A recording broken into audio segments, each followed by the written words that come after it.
Hello, good morning, school bells. I am Carmen Miguel Amadram, but you can call me Teacher Caramon. Good day, children. My name is Carla Jane Vianda, and today I will be your teacher. You can also just call me Teacher Carla. Good day, children. I am Miss Beverly A. Castaneda. You can call me Teacher Beverly. I am going to be your teacher for today and English. Good day, class. I am Drizzling Joy S. Carbonell, and you can call me Teacher CJ for short. Good day, students. My name is Hazel Ann Lourdes, but you can call me Teacher Hazel, and I will be your teacher today. Good morning, students. I am Kevin Ryzen Giraldes, and you can call me Teacher Kevin, and I will be your teacher for today. Good day, student. My name is Alexis Victoria. You may call Teacher Alexis, and I'm your teacher today. Good day, children. I am Teacher Andrea B. Coprador, but you can call me Teacher Andy, and I will be your teacher for today. Good day, grade 6 pupils. I am Teacher Ashley Nicole Estrada, or you can call me Teacher Ashley. Good morning, class. How's everyone today? Let's begin by checking attendance. Please stand and say present. Before we proceed to our new lesson, let's have a short review about our past lessons. Our last lesson is idiomatic expressions. To start our new topic, let's have a short game that's connected to our lesson, at least boost our energy. Who wants to play? This game is a tupak tayote, wherein if I ask a question and you need to answer it, all together with the same answer. Are you ready? Give me a type of figurative language in 1, 2, 3, go. Ay, sorry, I'll choose a random pair again. It's fine. Okay, let's start. Give me a type of a figurative language in 1, 2, 3, go. Very good. You got a correct answer. So your reward is I will add you this to your participation in our class. However, one player, you'll have consolation in this prize. Okay, so before we formally start our discussion, let us first watch a video lesson prepared for you about our lesson for today.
So selfish. No. Love is the most unselfish thing in the world. Aw, let's keep him.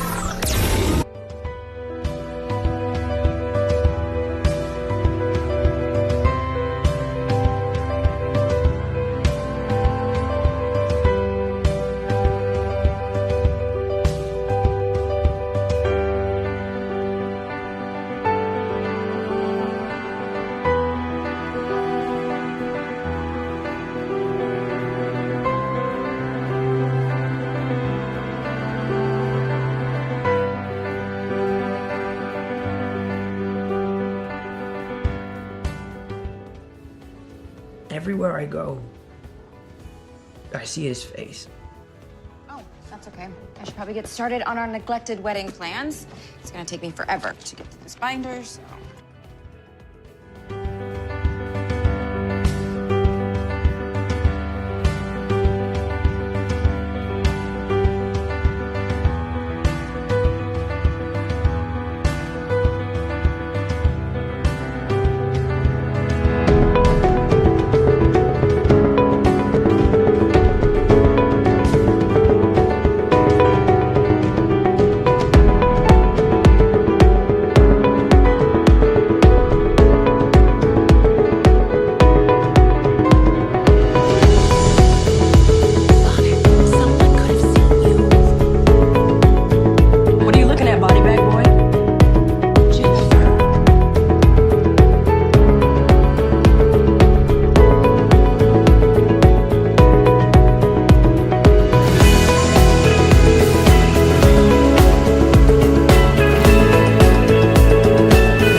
SMG is in your hands! Why did we take a break? Woo, boy.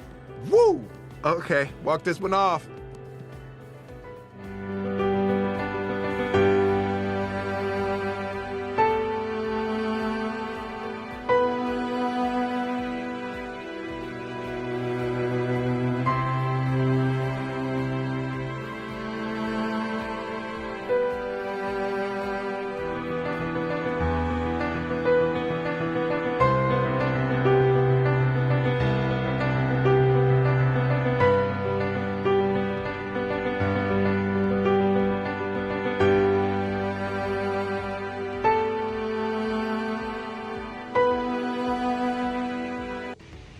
Okay, now let's proceed to our lesson. What was it? Yes, figurative language. So what is figurative language? Figurative language is when you use a word or phrase that does not have its normal everyday literal meaning. Now, let me show you or give some examples regarding figurative language. Here I have prepared 3 examples. First, I am so hungry I could eat a horse. Next, Chris won't drive her home because she lives on the other side of the universe. Last, I could sleep for a year, I was so tired. Okay, now we are done to the definitions and example of figurative language.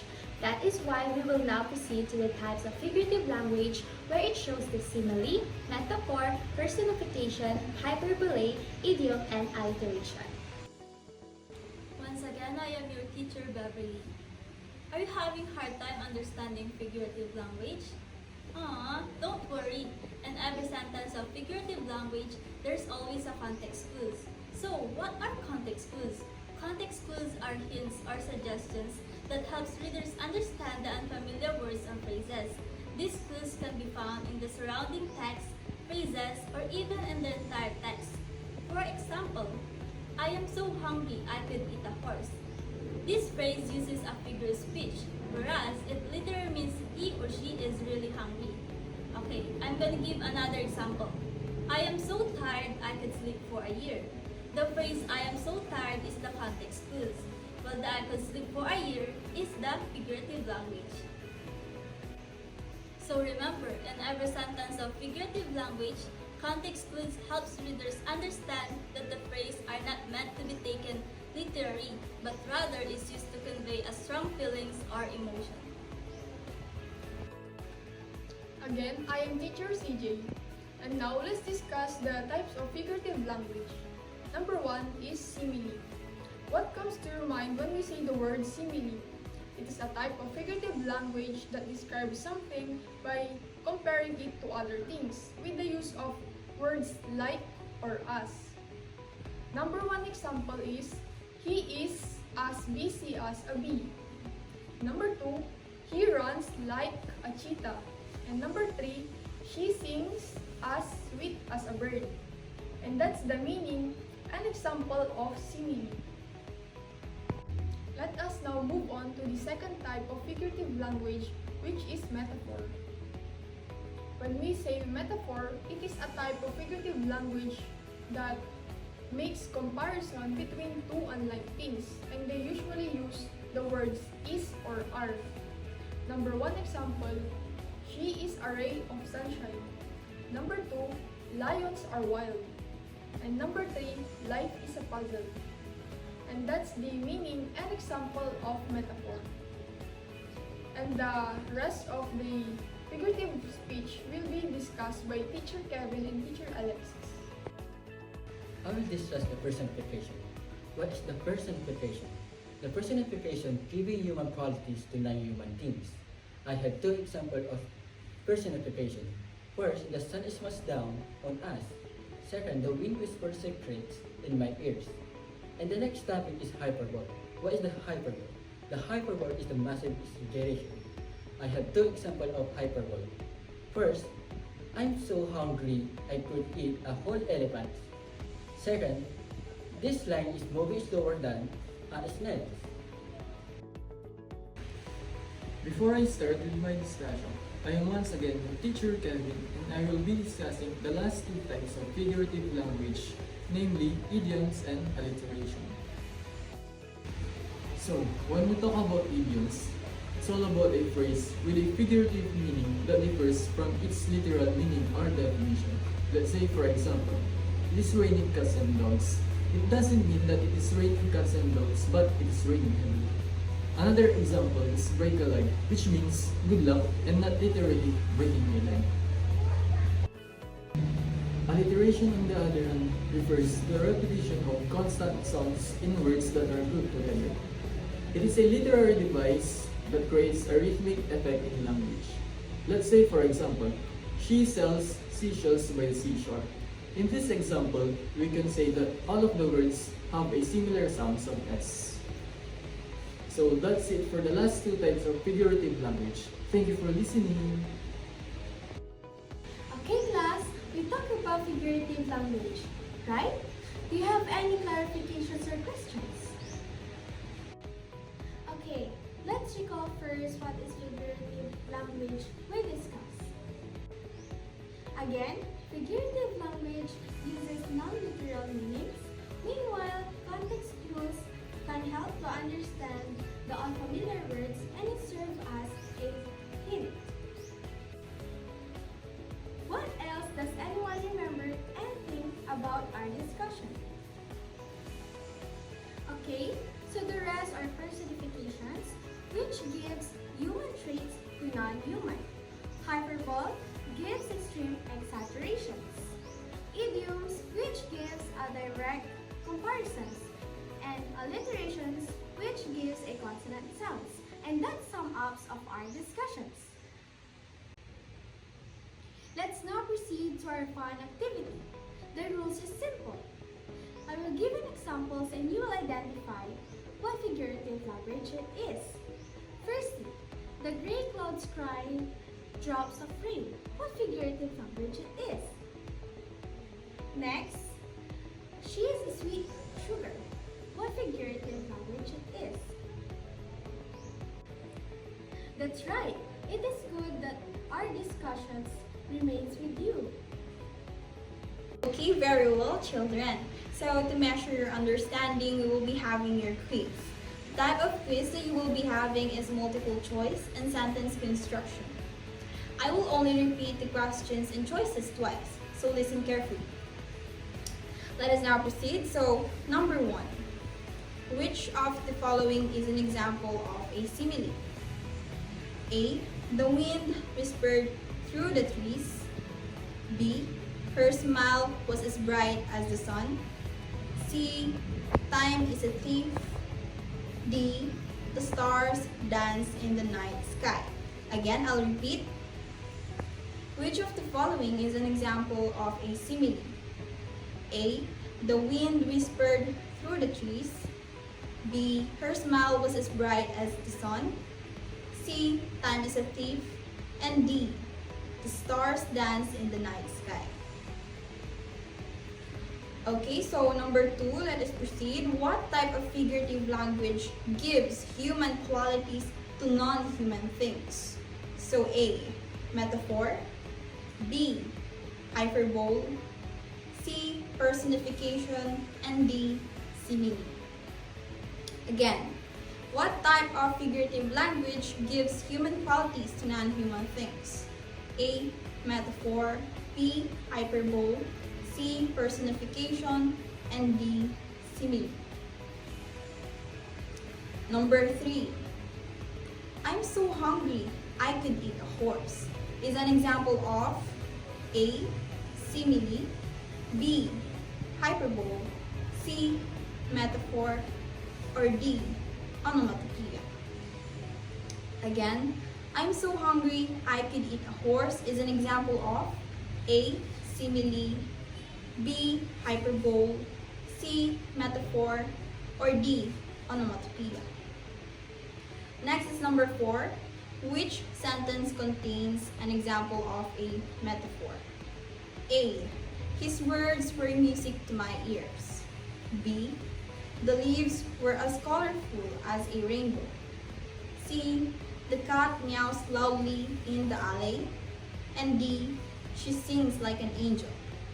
Again, which sentence contains an example of a metaphor? His words were music to my ears.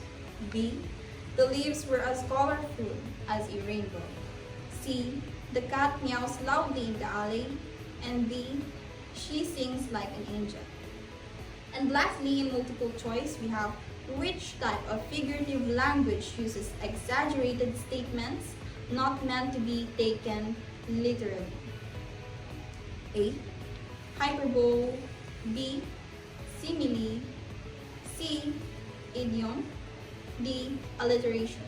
Again, which type of figurative language uses exaggerated statements not meant to be taken literally? A. Hyperbole. B. Simile. C. Idiom. And D. Alliteration. Okay, so moving on to the constructed response or sentence construction, we have number 1, write a simile. Number 1, write a simile. Number 2, write a metaphor. Number 2, write a metaphor. Number 3, write an example of personification. Again, write an example of personification. Number 4, write an example of hyperbole. Number 4, write an example of hyperbole. And lastly, write an example of onomatopoeia.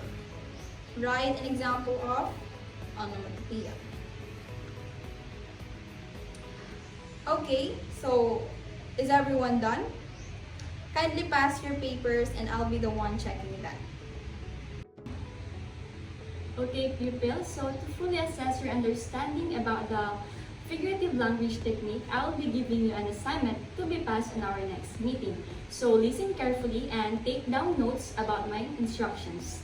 First, okay, you will be writing 3 sentences using simile, 3 sentences using metaphor, 3 sentences using personification, 3 sentences using hyperbole, 2 sentences using idioms, and 1 sentence using alliteration.